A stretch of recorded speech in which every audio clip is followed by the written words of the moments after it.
when everyone hopes she will regain the blue ribbon for Great Britain.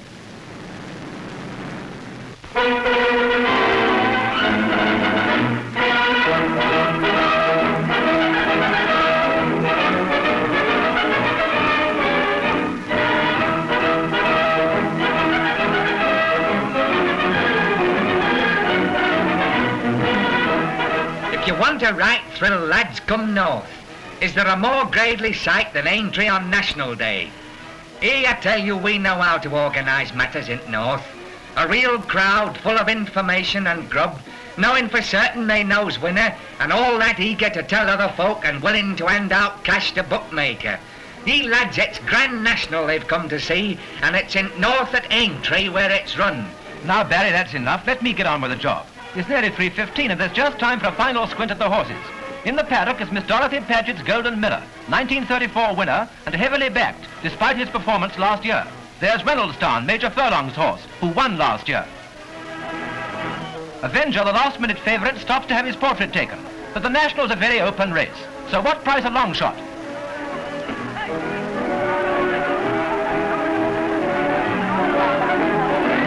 A tremendous thrill runs through the crowd as the horses come out for the parade. Every one of them in fine fettle, every one of them a potential winner. Some backed as favourites, others because they're outsiders.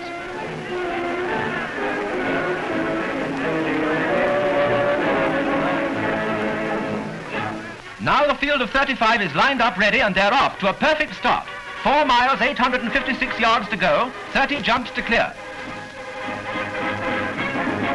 Davy Jones leads over the fence and then the first sensation. Down go Oily Beef, Boy in Blue, Castle View, Lazy Boots and Golden Mirror. E. Williams chases the mirror and the field sweeps on. At the third jump, it's Brienne's that comes to grief, having cleared 2 more than he did last year. Davy Jones continues to hold his lead. Let's slow down and see him take Becher's, with Kiltoy, Double Crossed, Emancipator and Avenger on his heels. Not a horse falls at the dreaded rail fence and brook.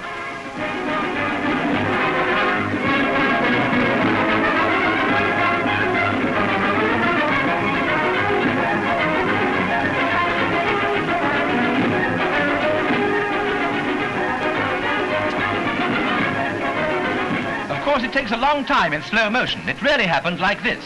The miller, having been remounted by Williams, follows up and goes over like the grand jumper he is. At the canal turn, about halfway round the first circuit, Delanage and Royal Ransom say goodbye.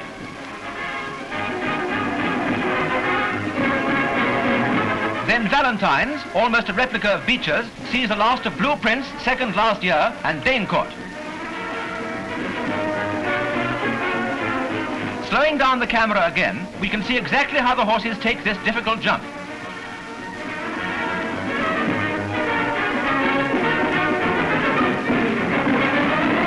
Already the field is thinning out, and 4 more go down at the next fence. Rod and Gun, Persian Sun, Hillsbrook, and Evasio Mon. And the sad story of falls and crashes has continued at the next 2 obstacles.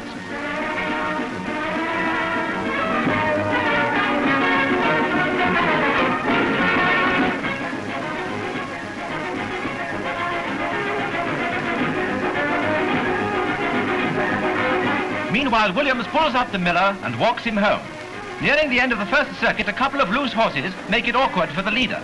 Now the camera concentrates on Davy Jones and follows him round as he races on. He seems to take the water jump with pleasure, flying over the 14-foot stretch ahead of some 20 runners. The first round is completed, and all but 2 jumps have to be tackled all over again.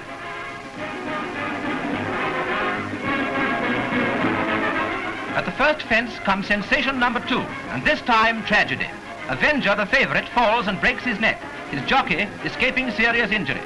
The first and second favourites have gone, and on the way to Becher's for the second time, Blaze comes a cropper. Davy Jones continues to show the way round, but Reynoldstown is after him. At the first fence past Valentine's, Reynoldstown almost loses his jockey when he makes his first bad mistake, and Davy Jones draws away. But the gallant Reynoldstown makes another bid for victory and begins to close the gap between them. There are few other horses left, and there's 1 less when Comedian falls 3 fences from home.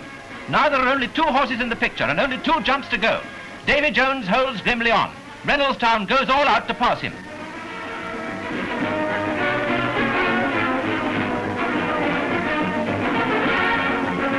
Almost alongside, they take the last fence but one, and then comes the third and biggest sensation of all. Davy Jones' reins have broken. Mr. Mildmay is unable to put him at the last jump. Reynoldstown takes it alone, and Davy Jones runs round. Could there be more atrocious luck than this? Reynoldstown runs in an easy winner, and Mr. Walwyn measures his lead of 12 lengths from Ego. Bachelor Prince is next. Less than a third of the starters complete the course. So ends one of the most amazing nationals ever run. All honour to the winning rider and his gallant mount. Only 2 other horses have ever won at Aintree 2 years in succession, the last to do so being the Colonel in 1869 and 70. Davy Jones' misfortune is Reynoldstown's luck. A great horse brings off a great feat.